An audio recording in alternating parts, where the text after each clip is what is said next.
আসসালামু আলাইকুম বন্ধুরা, কেমন আছেন? আশা করি ভালো আছেন। আমি আল্লাহর মতো ভালো আছি বন্ধুরা। এই তো আমি একটা চিকেন ঝোল করব। আমি এখানে বেশি করে পেঁয়াজ দিয়ে দিচ্ছি বন্ধুরা। এখানে বেশি করে পেঁয়াজ দিয়ে দিচ্ছি কারণ এটা একবারে ভুনা করব না, একটু ঝোল ঝোল রাখবো বন্ধুরা।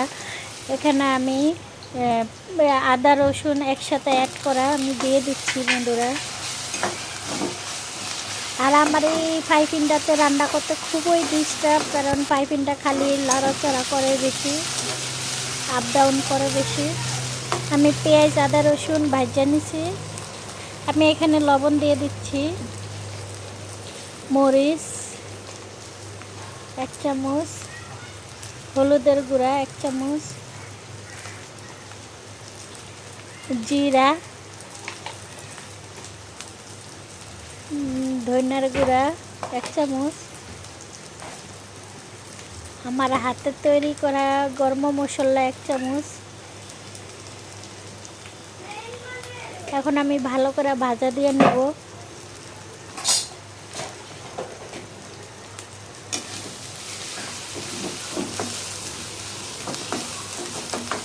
ভালো করে মশলাটা কষিয়ে নেব।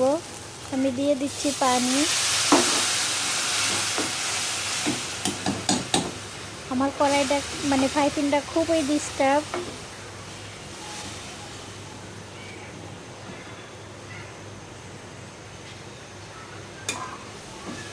আমি একটু ভালো করে লাড়াচাড়া দিয়ে দিচ্ছি বন্ধুরা।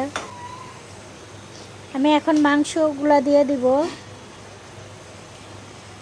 এখানে আমি বড় একটা মুরগি দিয়ে দিচ্ছি। পেঁয়াজটা বেশি দেওয়ার কারণ মানে পেঁয়াজের একটা ঝোল আছে, খুবই মজা লাগে এভাবে।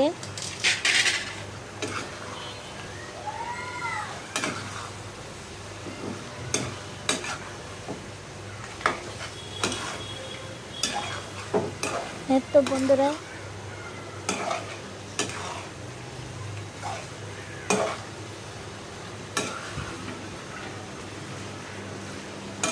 আমি ভালো করে এটা মানে লাড়াচাড়া দিয়ে দিচ্ছি।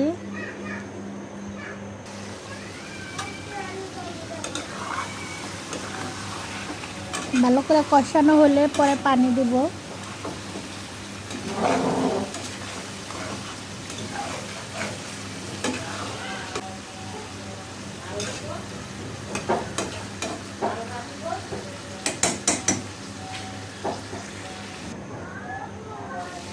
আমার চিকেনটা মোটামুটি কষানো হয়ে গেছে।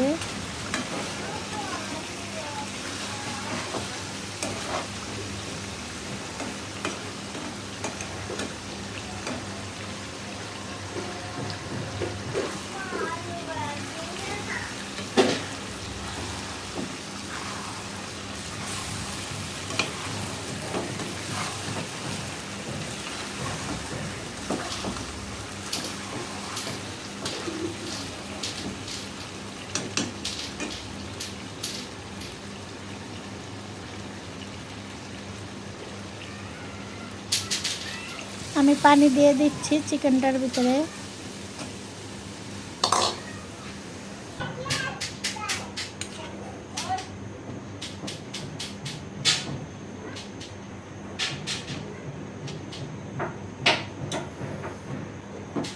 আর আমার ভিডিওটা যেখান থেকে দেখছেন বন্ধুরা, লাইক কমেন্ট শেয়ার করে দিয়েন।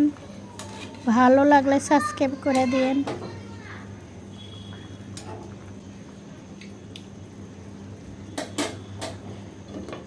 আমি যেহেতু এটা ঝোল টানাবো না,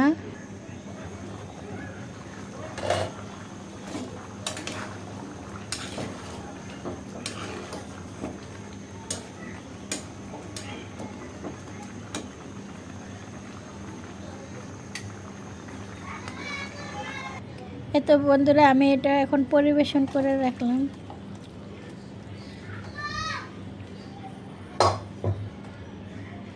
আমার হয়ে গেছে চিকেন ঝোল।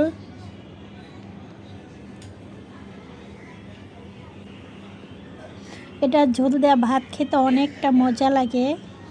আপনারা এভাবে তৈরি করে খেয়ে দেখেন। আপনারা আবার মানে